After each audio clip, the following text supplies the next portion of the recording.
Hey, there we go. We're at it. Welcome to Stack Hunters. I'm Bradley Stalder. Today we're going to be jumping into talking talking about some of our busted stacks already and how we're going to attack these stacks moving forward.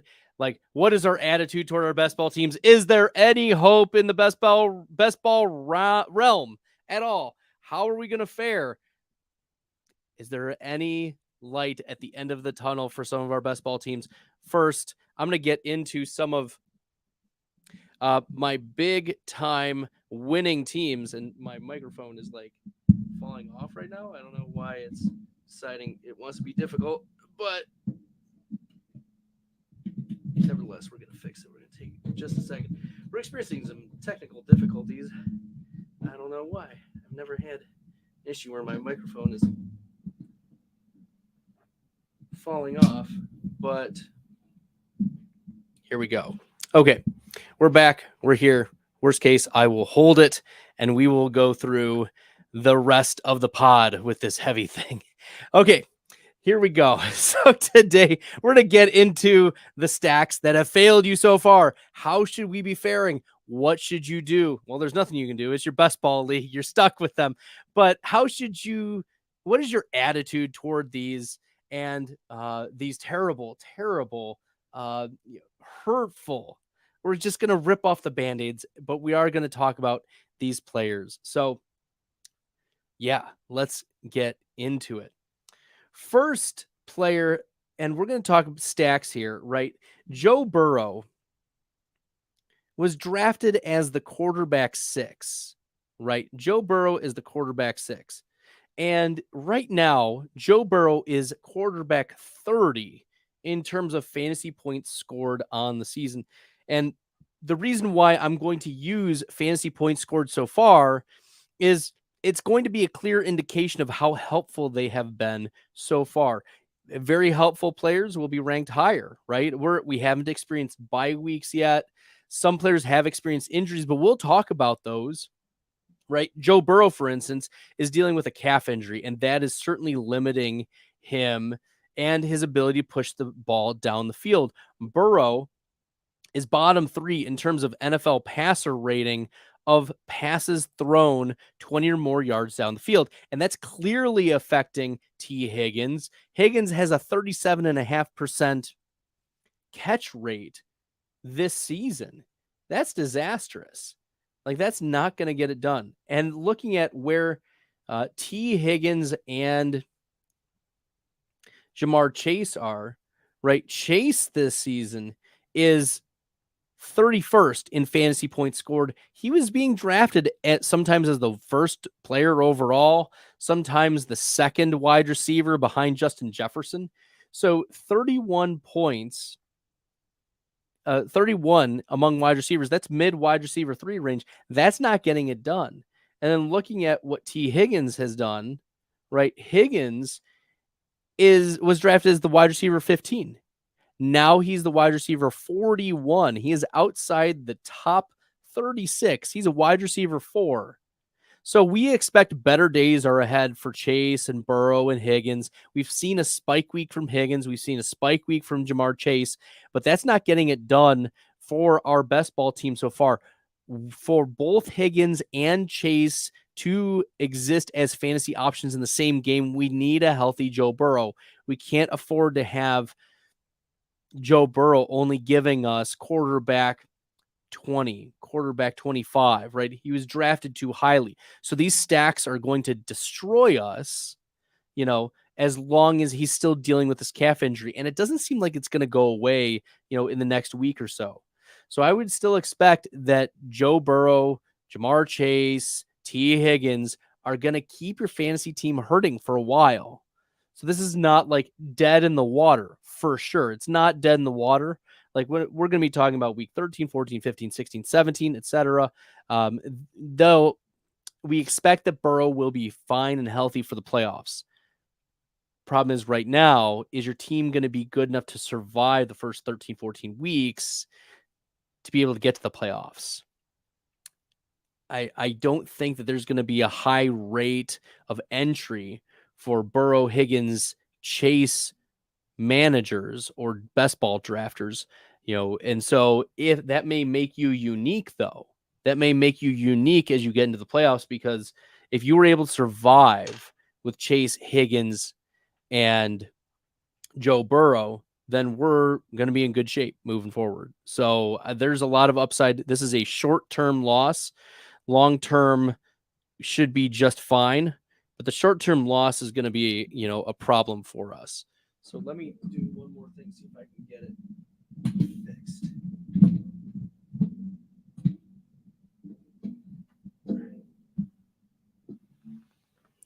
There we go.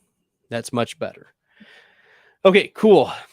So let's also talk about that. Cool. Another player. Let's go to looking at our quarterback stacks. So we talked about Joe Burrow. We talked about Jamar Chase.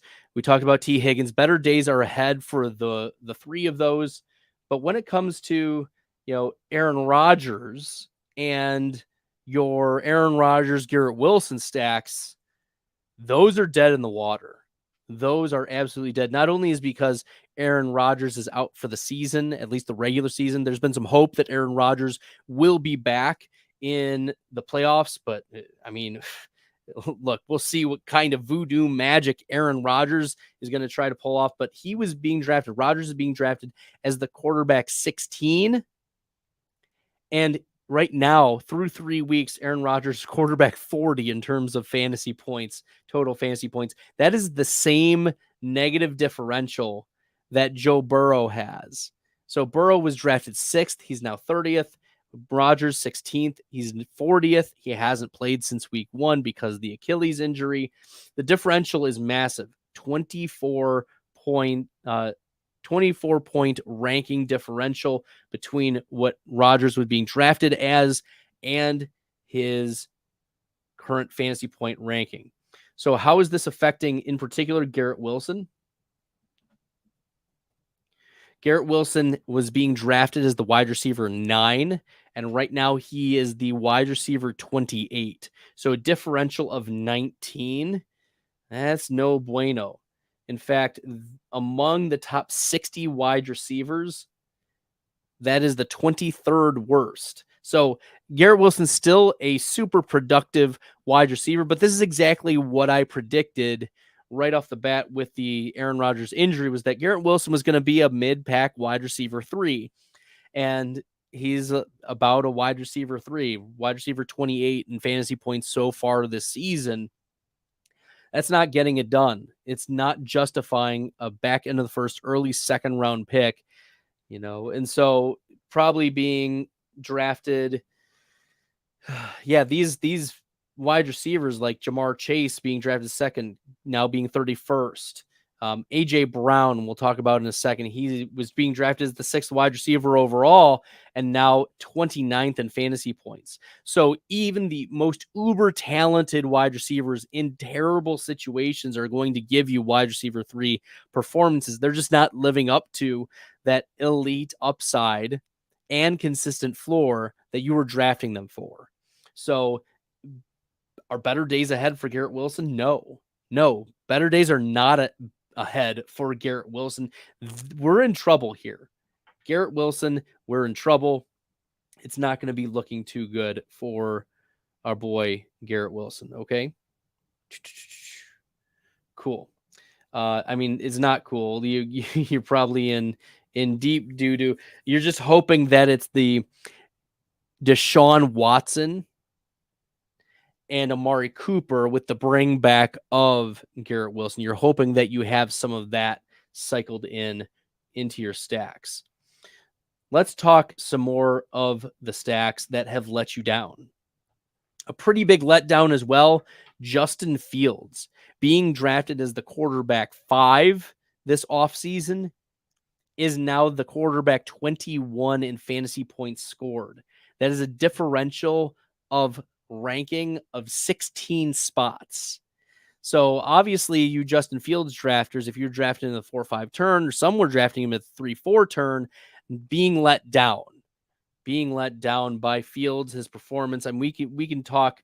Fantasy Twitter has done enough talking about whether Justin Fields is good or bad, or whether how much the Bears are at fault, or whatever they're going to do.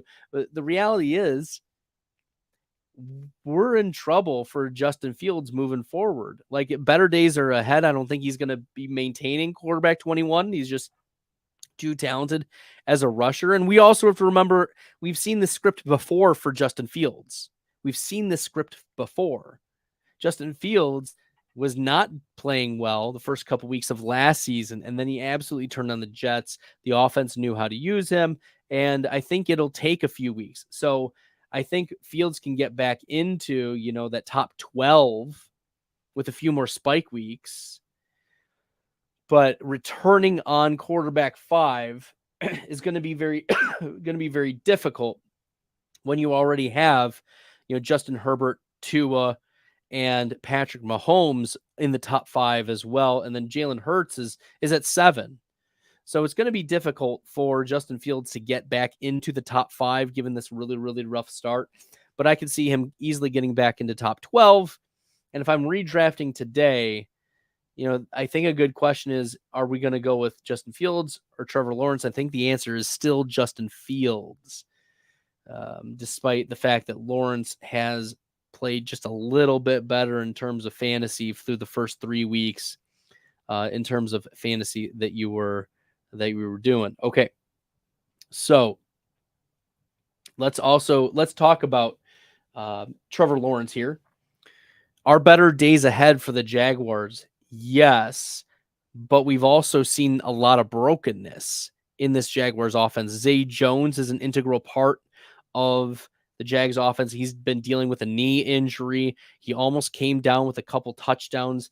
That was big. And Trevor Lawrence has just missed multiple touchdowns, at least 3 or 4 touchdowns by inches, by total of less than a foot. And so better days are ahead for Lawrence. We've seen the spike weeks from him, and there is a pathway for him to still get to be a top 10 quarterback. But this rough start is not looking good for our Jags shares. And looking at what the wide receivers are looking like, Calvin Ridley, who had a very strong week 1, has disappointed so far. Remember, Calvin Ridley was being drafted as the wide receiver 14 at the end of August. He's the wide receiver 39 right now in terms of total fantasy points. That negative differential of 25 is 19th among all wide receivers. So he has very much let us down, a top 14 wide receiver. He had 1 spike week, but actually he just had mostly like 1 spike week of a half, right? He had 100 yards in that first half of week 1 and then has really sputtered. So I wonder if there's an injury going on, or if teams are just playing him a little bit tougher, or maybe there's something else going on. Whatever it is for Calvin Ridley, he has been letting us down weeks 2 and 3. So looking at what we expect better days ahead for Calvin Ridley and Christian Kirk. As much as people were like, oh, he's going to be so much better than Calvin Ridley. Like, he's 6 spots ahead of Ridley. But Kirk did terrible in week 1. And then finally the Jags were like, oh, we should probably, reintegrate this guy we're paying a lot of money to. So let's get the ball in the hands of Christian Kirk. And they did. His differential is still -4. So he has underperformed relative to where we expected him for ADP. But with Calvin Ridley also suffering, that is not looking good for our Jags. And then we'll finally tie the bow with Evan Ingram. Evan Ingram is the tight end 5 in total fantasy points.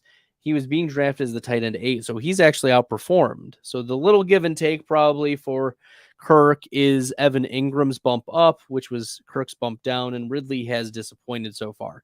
I'm not taking the L quite yet. I'm a Ridley truther. I believe in Calvin Ridley. I think that better days are ahead, but something is just not right, and he's let us down for 2 weeks.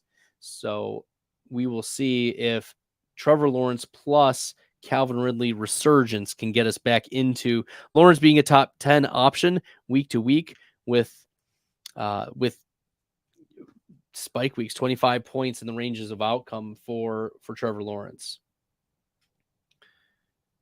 Okay, let's also talk about Anthony Richardson. So right now, Anthony Richardson is the quarterback 24 in terms of fantasy points.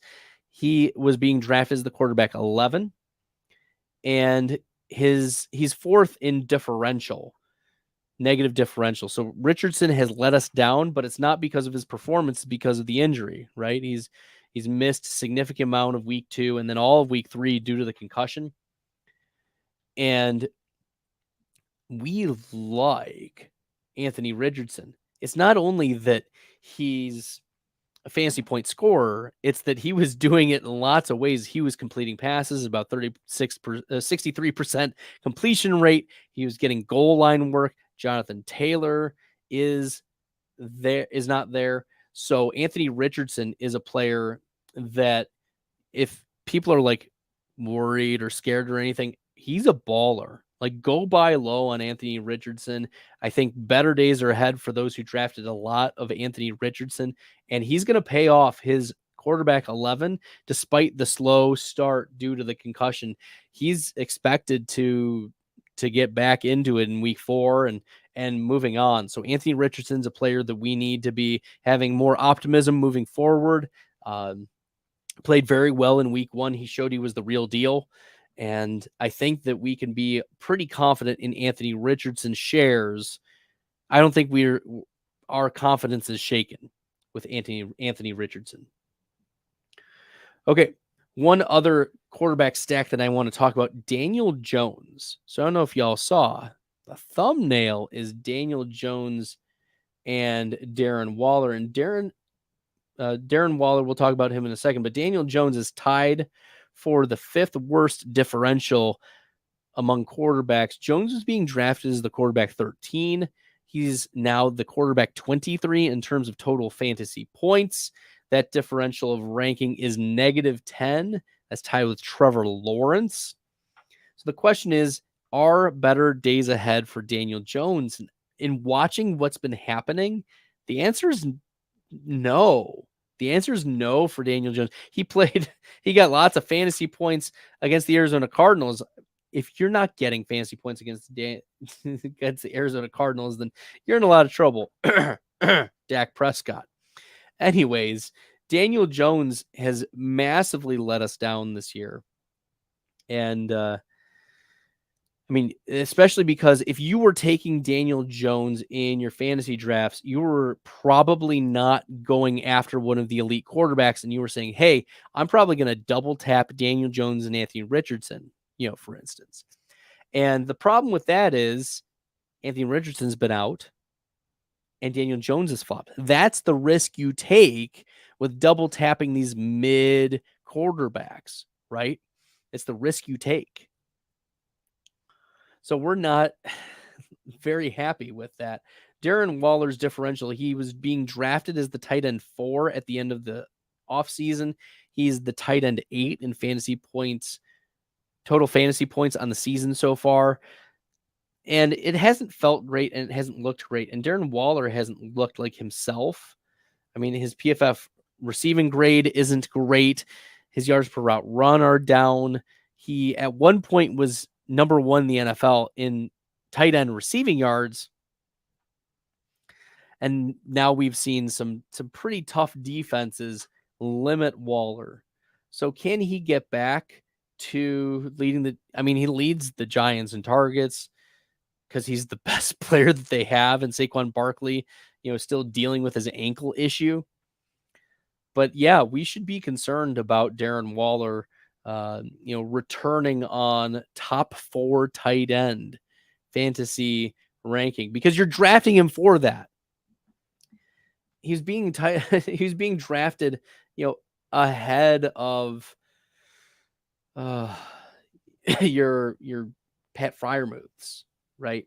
And Freiermuth right now is the tight end 9, but drafted as the tight end 9. So you're getting even return on Pat Freiermuth through this point. And Freiermuth is just your classic no spike weeks, high floor type of tight end. He's actually not touchdown dependent, as funny as that sounds. Like Freiermuth will get you 8 quality fantasy points every single week, and he's one of the few that will do that. But Waller was being drafted, ahead of Sam Laporta, for instance. And Laporta right now is the tight end 14. He was being drafted as tight end 14. He was the tight end 2 in total fantasy points. So the differential for Laporta, he leads all tight ends who are being drafted in the top 15 in differential with 12. Laporta is 12. And Laporta is the real deal. Like, we just saw a 36% target share from Sam Laporta, who just fills in this TJ Hawkinson role. I was talking this offseason about some sneaky valuable tight end groups. And Sam Laporta was a target because we saw how Dan Campbell, Ben Johnson, and the entire offense for the Detroit Lions utilize their tight ends. They utilize them in the goal line packages. They utilize them in the middle of the field, downfield, spread the field. And Sam Laporta, a very talented tight end, gets open. He was a starter from day one of the preseason, and now he's just been continually integrated into the offense, where we're also seeing some of Amon-Ra St. Brown. Like, he's dealing with an ankle injury. So who's Jared Goff going to lean on? His trusty rookie tight end, Sam Laporta. So hopefully you drafted a little bit of Sam Laporta this offseason. You have to be really excited about that. I don't know if Laporta is going to maintain, top 5 tight end, but it'll be pretty close. It'll be pretty close.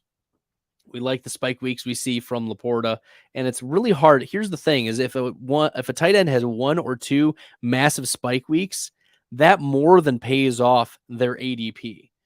So Laporta was someone who's being drafted, at tight end 14, and then we will put in contrast Laporta compared to Dalton Kincaid. Right, Dalton Kincaid was being drafted aggressively as like a top 10 tight end at some points. He was at the end of the summer being drafted on Underdog as the tight end 11. But Kincaid is the tight end 27 in total fantasy points. That differential is 16 spots different. Kincaid has very much let you down at the beginning of the season. This is what I was worried about Dawson Knox actually getting some red zone work, which we knew he would get. He would get split the snaps with Kincaid. They would play different roles, but it means that there's also different packages happening. And so there's a lot of 2 tight end sets, but not enough to justify Dalton Kincaid at this point. So Kincaid is in your 12-team redraft leagues. Kincaid is a drop. Unfortunately, like, we're going to have to wait and see. You're not going to be able to survive Kincaid in your starting tight end role. Wow, that's wild. I didn't think I'd be saying that, but Dalton Kincaid in small leagues and small benches is droppable. And we need to see it from Kincaid. We need to see the Bills utilize Kincaid. And I mean, the Bills have underperformed as well in the quarterback realm. Josh Allen is the quarterback 10 in total fantasy points. He's being drafted as the quarterback 3. There were only 6 quarterbacks who were drafted in the top 18 who had a worse differential than Josh Allen so far in terms of total fantasy points versus their best ball ADP. So Josh Allen has let you down a little bit. We haven't seen, the consistent massive spike weeks. And, we can take a look at what Stephon Diggs has done, but ultimately, like, if you drafted Josh Allen in the second round, it's not great. Now, Diggs hasn't like totally let you down. He's the wide receiver 8 in terms of fantasy points, total fantasy points. So he's been fine. The differential only is -3 for Diggs because he was being drafted as the wide receiver 5. Yeah, that's pretty wild. So this Stack Hunters is taking a look at some of the biggest stack busts. And we're going to take a short moment to talk about some of my best ball teams, how they've been doing, especially the ones that have been super successful. And then we'll get back into a couple more of these wide receivers in particular that have busted for us so far and whether there are better days ahead for them. Okay. Cool. So one of my favorite teams on the FFPC is the Pros versus Joes. I was asked to join. Let me change the brand here. I was asked to join the Pros versus Joes. And thanks, shout out to Darren Armani. And in this one, I'm ranked as not only the number one player in my league, but the number one player in the entire tournament. I've scored 520 points, and I want to take a look at the draft board because the draft board is pretty cool. So I drafted out of the 5 hole, and Tyreek Hill was my first pick, which is paying off, absolutely paying dividends. Tyreek Hill is, based on this data, the number one tight end in total or number one wide receiver in terms of total fantasy points. So really hitting the nuts on there, crushing, absolutely crushing. And then if you notice in round number 7, Mike Evans, I took Mike Evans as the wide receiver 35. And Evans in underdog fantasy was being drafted as the wide receiver 34, which if we knew anything about the spike weeks, we knew that Mike Evans was going to be this player that had spike weeks, would contribute to your best ball leagues 20% of the time, 25% of the time. But for right now, Mike Evans, the number 5 wide receiver in terms of total fantasy points, only behind Devontae Adams, Justin Jefferson, Keenan Allen, and the aforementioned Tyreek Hill. So this feels pretty good because I'm hitting some very high spike week guys right off the bat. And I haven't gotten any contribution from Christian Watson so far, which is cool. And then looking at the rest of the team, Zay Jones hasn't given much. Richie James is on the IR, and Corey Davis has retired. So this team certainly has some holes in it. And Taysom Hill, right? I drafted 4 tight ends in this build. Taysom Hill became a quarterback before the start of the season. So that kind of stinks pretty bad. But Taysom Hill, leaves Tyler Conklin, Hunter Henry, and Noah Gray. Right now, Hunter Henry absolutely paying off ADP. Tyler Conklin, not so much. And Noah Fant has contributed in tight end premium leagues like the FFPC. Now, looking at like the running back position, Derrick Henry has kind of busted for me. Jahmyr Gibbs hasn't lived up to expectations. But Kenneth Walker, round 5, Kenneth Walker, absolute smash play. Loved it. I was in on Kenneth Walker since the offseason. You can ask Theo Greminger. Right now, Kenneth Walker is the running back number 3 in terms of total fantasy points. It is a differential of 14.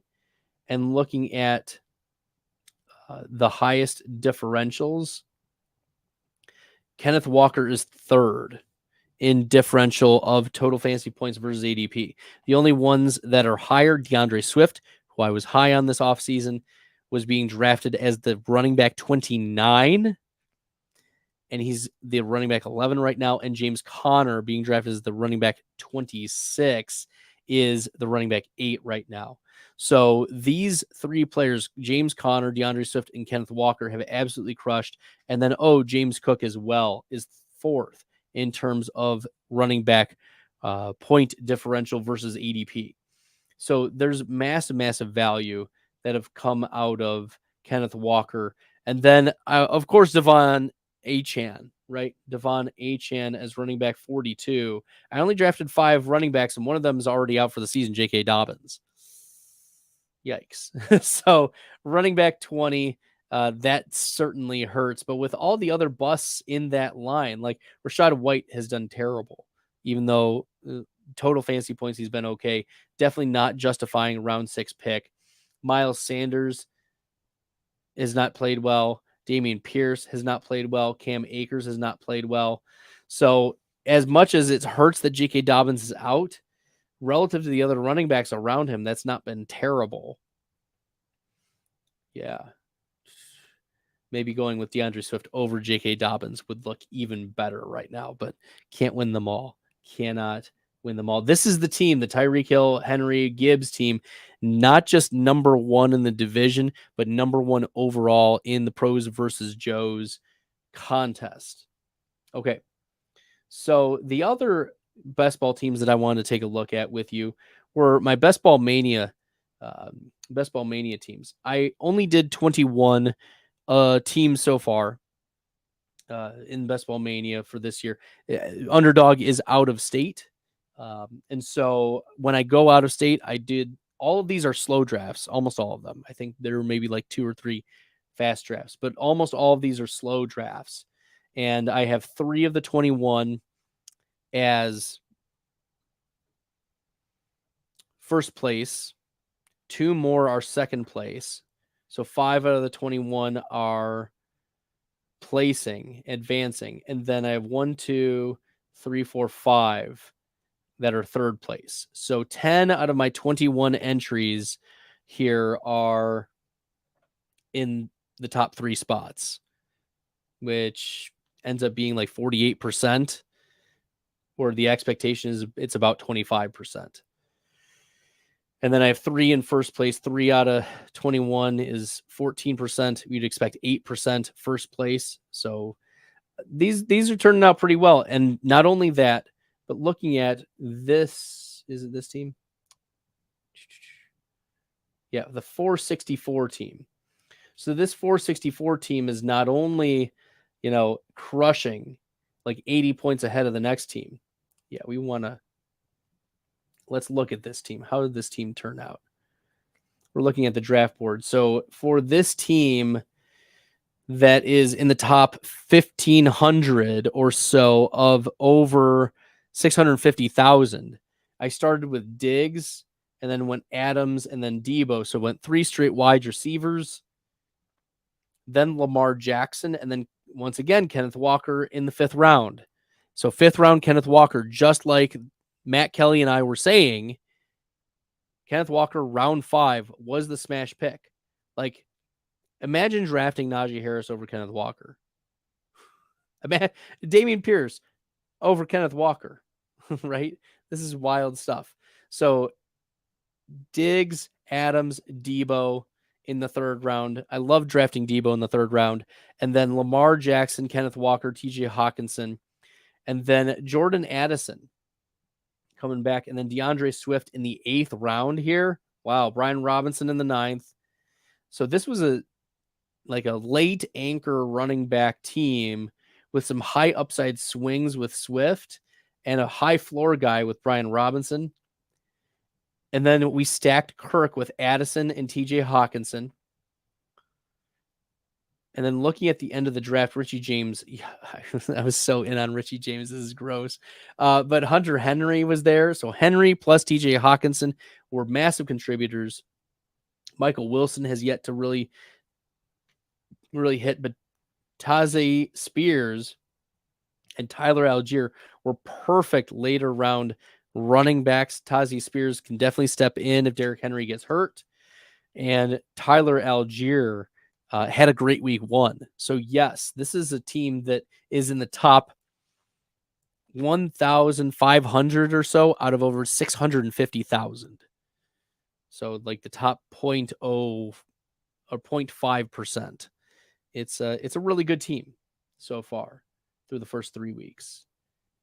And that's why I recommend starting with 3 wide receivers or close to it to start your draft. And imagine if I had taken Keenan Allen, right? Debo Samuel, though, was just so enticing when it came to what type of spike weeks we could see from Debo. That's why it was worth it in the 3rd round. I couldn't get behind last year. There was like end of 1st round, beginning of 2nd round Debo. The floor is just too scary, and the role is too dependent upon the assets around him. But Debo himself does have the spike week potential, which is why it made him made sense to draft him in the mid to late 3rd round. Okay, cool. So, and then let's look at one other team that is also in the top 1,700. This is a really dangerous team. Yeah, this is going to be a really dangerous team as well. This team has 459. Yeah, that's delicious. We're going to go here and B Stalder. Yes. This is the fast draft one I did with Billy and Mike Shope. Shout out to Billy Muzio. Shout out to Mike Shope. If you guys are not following them on Twitter at FF Muzio and FF at Shope Talk at Shope Talk, make sure you guys are doing that. This team is crushing right now. Top 1,700 or so. This was Amon Ra, Austin Eckler at the 1-2 turn. Remember when Austin Eckler was holding out? Yeah, this is beautiful. We love that. And then Keenan Allen in round 3, Mark Andrews in round 4. Dobbins is out. That's going to hurt. But once again, notice this. Brian Robinson in round 9 or 10. That's the sneaky play. That was the leverage running back because he's been stepping in and playing very, very well. I mean, Brian Robinson among running backs. Let me pull it up. Robinson, was being drafted as the running back 35 and has absolutely paid off that ADP. And it's no wonder that he's showing up on a few of my best ball teams that took him in the 9th and 10th rounds because he's filled in that later running back 2 role, especially given J.K. Dobbins is out in some of those teams. So pushing those running backs to later when we know that they have roles, that's something to be taking away from this. Okay, wow, Rachaad White went really late in this draft. Isaiah Pacheco went late. David Montgomery went late. James Cook went late. There's a lot of late players.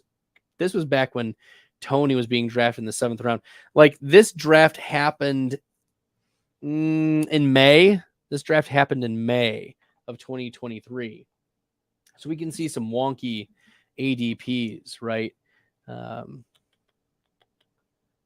trying to take a look. Like, Calvin Ridley was still a mid-3rd round pick in this draft. Tony Pollard was back end of the 2nd round. Yeah, Darren Waller was going at the 7-2 behind Dallas Goedert, Kyle Pitts, TJ Hawkinson. Yeah, this was a crazy draft. Quentin Johnston I wanted for the Charger stack to go with Herbert.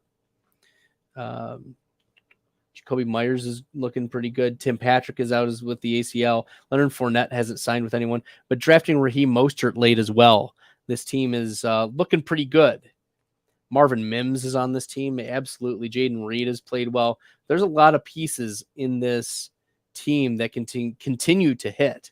So I'm in on these teams moving forward. I'm thankful that y'all were able to share those with me, share this time. And then the last thing that I'll do is just look at a few wide receivers and whether there are better days ahead for them moving forward. So let's take a look. Cooper Kupp. There have been some positive reports. We've been waiting for this. Sean McVay is hopeful that Cooper Kupp will be able to return here very soon on schedule for the IR. So we're here for that.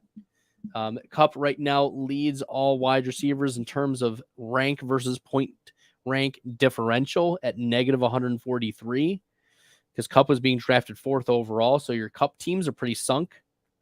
And then a similar, this is why I've been itching for Christian Watson, right? Watson was being drafted as the wide receiver 21 at the end of the offseason. I was big Watson truther, but he avoided the IR, missed 3 games due to the hamstring injury.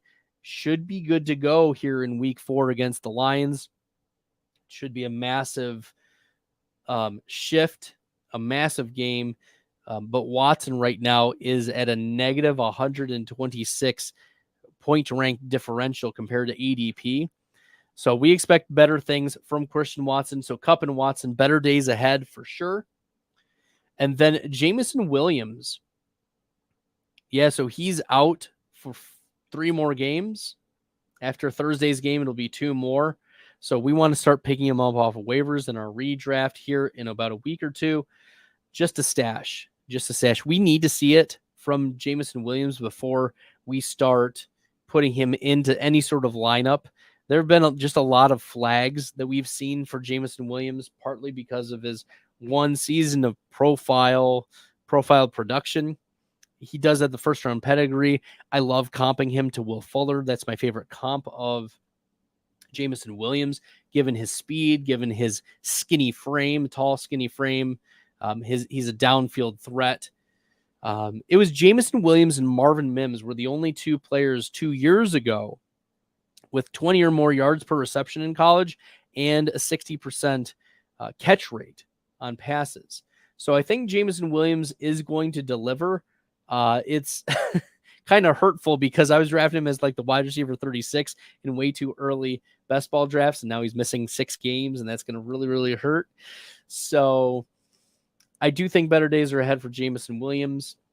Deontay Johnson was being drafted as the wide receiver 27. Right now, he's wide receiver 108 in terms of total fantasy points. And if you drafted Deontay Johnson, Christian Watson, and Cooper Kupp, like all together, your team is probably in 12th place. And while you think that you might be able to dig yourself back, that's just such a massive hole that you were banking on Deontay being a high floor guy, Christian Watson giving you some spike weeks, and Cooper Kupp being the first round pick that you needed him to be. So thinking about like that strategy of continuing to hammer wide receivers, the wide receivers have such a lower hit rate, but they last longer in the games they play. Whereas running backs, those elite running backs, they will hit harder, but their shelf life is shorter. And so that's why we can like push some of these running backs. Like DeAndre Swift was getting pushed down significantly. We're talking round 8, round 9, DeAndre Swift, round 10, Brian Robinson, right? Raheem Mostert in the rounds 13, 14, etc. Devon Achane was getting drafted in the 110s and 120s overall. These players exist. These diamonds in the rough exist later. And so, yes, we are dealing with some injuries, but the injuries will, for many of these players, go away. Like Jalen Waddle was being drafted as the wide receiver 11.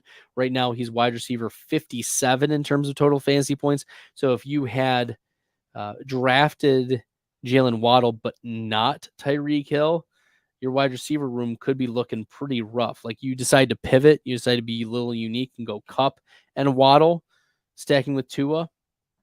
Yeah, that's not going to be getting it done because Waddle's differential is 11th worst among all wide receivers. Odell Beckham is ahead of Waddle. JSN is ahead of Waddle. JSN right now is wide receiver 93, and I'm worried about JSN. I don't think there's a lot of optimism for Jackson Smith and Jigba returning on mid-pack wide receiver 3 draft capital that he was getting. He was drafted a lot as like wide receiver 30 or so, and Billy warned us that he's going to be, outside the top 36. We should have listened to Billy Muzio. Nevertheless, you got to be listening to Billy. You also have to be listening to our injury finder. You need to go get our injury finder. It is an amazing app, and I'll tell you, I use it all the time, but I also want you to hear from Matt Kelly about our injury finder. Now, as we at PlayerProfiler have become a full-blown machine learning company, the crowning achievement has to be the injury finder. We're now taking BMI data and injury history data and assigning a probability that a player is injured on any given touch. And not only can you see a player's fragility rating, their injury risk, We also have analysis from professional physical therapists breaking down all the major players that underwent surgery last year and what their rehabilitation looks like heading into 2023. There's a tool to compare players. There's a database where you can say, show me all the foot injuries, show me all the severe injuries, show me all the injuries requiring surgery. It provides you the key market intelligence to know what is the difference in probability that player X versus player Y will miss games this year. It's great for fantasy football, and it also just satisfies your curiosity as a fan. Go to the App Store, go to Google Play, download it. It's $5 every year just to reload the latest injury predictions and fragility ratings. The 2023 data is live now. Open your phone and get smarter. That's right. Open your phone, get smarter. All right, guys. So we've talked a little bit about some of the most obvious wide receivers that have kind of busted for us. You know, Brandon Cooks obviously dealing with the MCL injury. Quentin Johnston so far was being drafted as the wide receiver 41 and is the wide receiver 113. But here at Player Profiler, we are down on Quentin Johnston because we don't think he's particularly good. Will he get opportunity? We don't know, because Josh Palmer plays okay when Mike Williams is out of the lineup and Keenan Allen is in. Austin Eckler is also not certain to play here in week 4. That just means more Josh Palmer and a little bit of Gerald Everett. So Quentin Johnston, I don't think better days are ahead for him. He's going to turn out to be one of those busts in your best ball leagues. So let's be concerned. I'm hurting right now because I drafted a little bit of Quentin Johnston with my Justin Herbert shares, but yeah, we'll see if we get some more Quentin Johnston spike weeks. That would be nice. But a couple underlying players that have really disappointed. Jahan Dotson was being drafted as the wide receiver 33. Right now, he is the wide receiver 78 in terms of total fantasy points. That's not going to get it done, Jahan Dotson.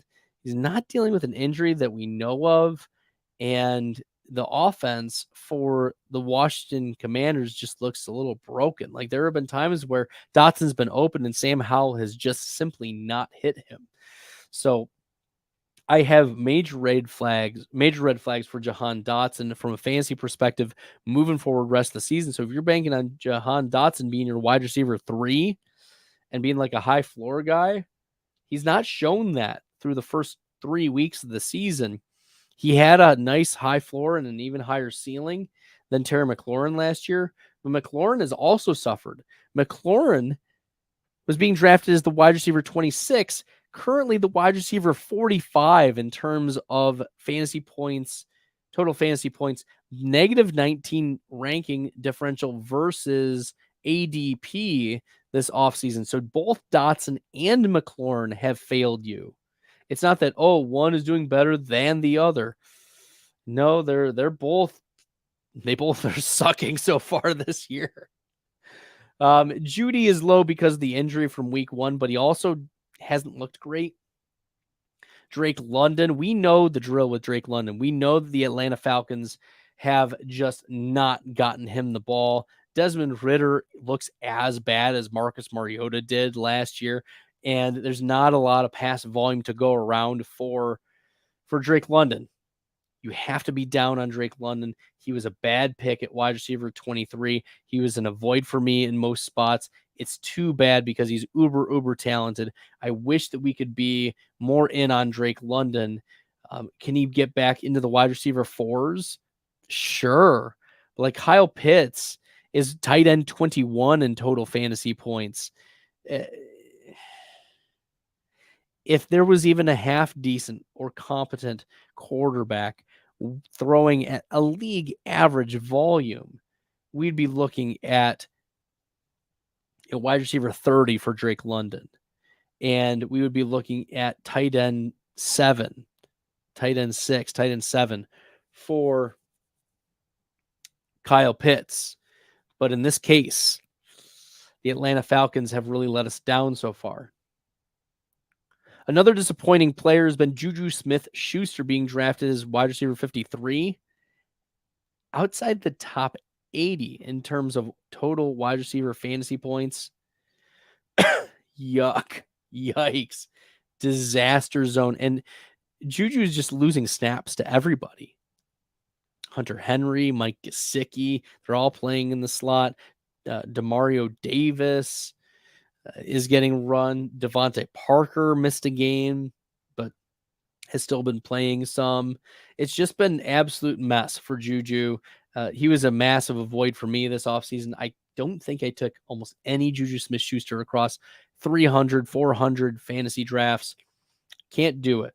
I absolutely cannot do that with Juju. And there's not like a light at the end of the tunnel. You were done drafting Juju. Whoever was hyping him up, oh, he played on the Chiefs. Oh, he had, almost 1,000 yards. Oh, he had some spike weeks. He was in a void this offseason, very obvious one, and we should have been aware of that. We're going to talk some teammates now as we round out this hour of talking best ball, giving you some best ball advice, some view of how to approach players' expectations rest of the season. Both Treylon Burks and DeAndre Hopkins are -26, -28, and -26 respectively in terms of differential of points ranked on the season versus their ADP. So Treylon Burks was being drafted as wide receiver 48. He's now wide receiver 76 in terms of total fantasy points.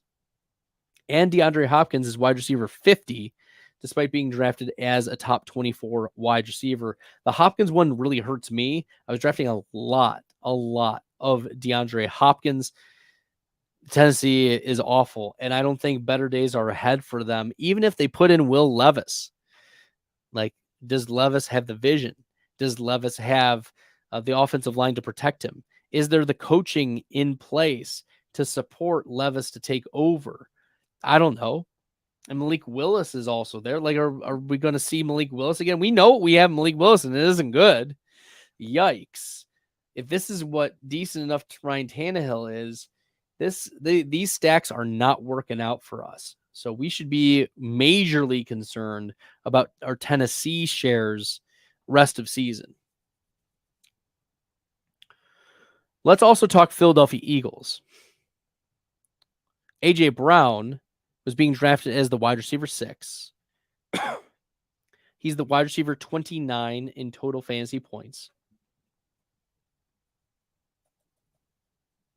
Devonta Smith, drafted as the wide receiver 13, is the wide receiver 16 in terms of total fantasy points. So he hasn't let you down too bad.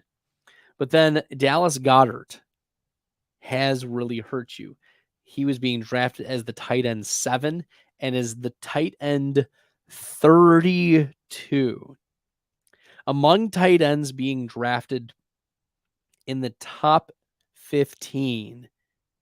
So you expected this guy to start for you.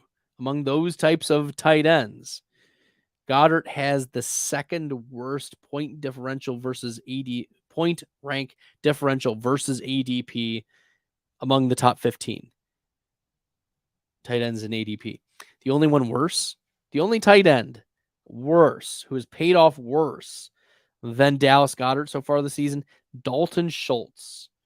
Schultz, tight end 12 in ADP. His point rank on the season in total fantasy points, 39. Woof. That is a differential of 27 spots. Goddard is at 25, but the Goddard one really hurts because we were drafting him very highly. We're drafting him like round 7, right? Round 8 in the best ball team that I have that's in the top 1,700 Best Ball Mania 4 team. Dallas Goedert went in the 6th round, right? Ahead of Jordan Addison, ahead of Mike Evans, ahead of who are some others that he went ahead of that would look real good. DeAndre Swift, James Conner went at the 7.7. So yeah, Dallas Goedert has really let us down so far. And I think better days are ahead for Goddard because it really doesn't take much for a tight end to regain value, right? Spike weeks, can easily sway tight ends in their variance and how they contribute. So I'm not uberly worried about Dallas Goedert. I am concerned about our Dalton Schultz shares the rest of the way. He's being drafted as top 12 tight end, which means someone planned to have Dalton Schultz be their starter. And now he's just rotating at tight end. Yikes. A 1-year deal, not a lot of security. He was supposed to be a safety outlet for Stroud, but instead Stroud is just looking down the field. Stroud is looking for Tank Dell and Nico Collins, who have definitely paid off ADPs. And that's why Schultz is in a lot of trouble. We don't see a pathway for Schultz to regain fantasy goodness, okay? So we are concerned about Dalton Schultz. Let's hit on just a couple more wide receivers, and then we'll call it a night, all right? So I think we've hit on most of them. CeeDee Lamb has been slightly disappointing. Wide receiver 7 in ADP, 19 on the season. Yeah, I think we've hit on just about all of them. I think CeeDee Lamb will be just fine. Tyler Lockett is 7th, -7 in terms of differential. He was being drafted as 30th. He's 37th among wide receivers. Diggs, St. Brown, Smith really haven't busted for you. Amari Cooper has been in line with what we expected. And here are a couple others that have been in line with what we expected. Gabe Davis, Michael Thomas, Zay Flowers have all delivered at about what we expected them based on the ADP, based on the market. Okay, cool. Well, I think that brings us to a close for tonight. It's been really great discussing the trends and thinking through these best ball status updates. One last note I want to make is that we have a Pick'em Power Hour every week. So make sure you guys are checking out our Pick'em Power Hour here on Player Profiler channel. It's a great show. And I mean, where else are you going to get some of the best content with your Pick'ems except at the Pick'em Power Hour? So make sure you guys are tuning in. You can just search on the Player Profiler channel, Pick'em Power Hour. And make sure you guys are tuning in for sure for that. It's been awesome getting the Pick'ems out there.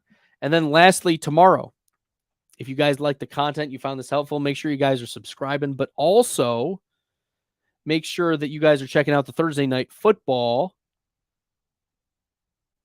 tailgate that I host every Thursday, and especially meaningful because it's Packers versus Lions. So make sure you guys are checking that out. We'll talk start sits about your Packers or your Lions players. We will try to determine who we can get into our lineups, win us some week 4. Yeah, it's been great, guys. Good luck with the rest of your week number 4, launching it strong with Thursday night. I hope you won your waivers, and good luck with the rest of your best ball streets. I'll be back in 2 weeks to discuss another update on the best ball, and maybe I'll talk some best ball resurrection as well. We'll see what we can do from that point. All right, everyone. Until next time, good luck in the best ball streets. Hey, I want to take a moment to thank you for tuning in. It's important to me that all of our media be free. This is only possible because of you allowing a true independent sports media enterprise to thrive unlike any other in the business. So please subscribe to the All In Package to continue to make all this possible, to ensure that all of our stats, information, data, content is available to you, especially you, the people that get the site and get the show.